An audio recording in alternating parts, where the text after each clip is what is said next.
ইসলামে যে কোনো কাজের পেছনে একটা মূল ভিত্তি থাকে, আর সেটাই কিন্তু আসল। একটা বিখ্যাত কথা আছে, সব কাজ নির্ভর করে তার পেছনের উদ্দেশ্যের ওপর। আর এটা শুধু কথার কথা না, আমাদের প্রতিদিনের জীবনের জন্য একটা গাইডলাইন।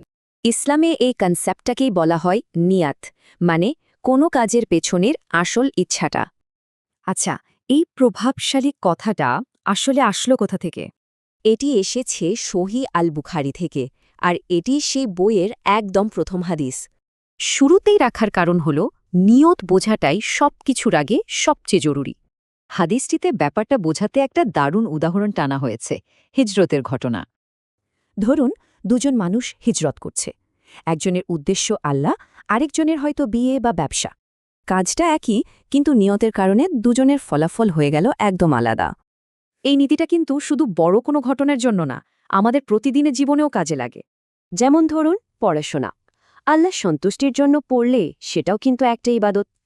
আবার উল্টোটাও হয়, কেউ দান করল শুধু নাম কামানোর জন্য, তার পুরস্কার ওই নামেই শেষ। তার মানে নিয়তটাই পারে একটা সাধারণ কাজকে অসাধারণ ইবাদতে বদলে দিতে। তাহলে মূল কথাটা কি?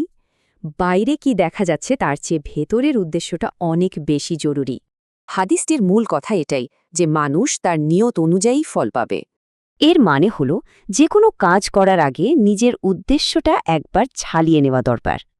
তো এরপর যে কাজটা আমরা করতে যাচ্ছি, সেটার পেছনের আসল উদ্দেশ্যটা কি?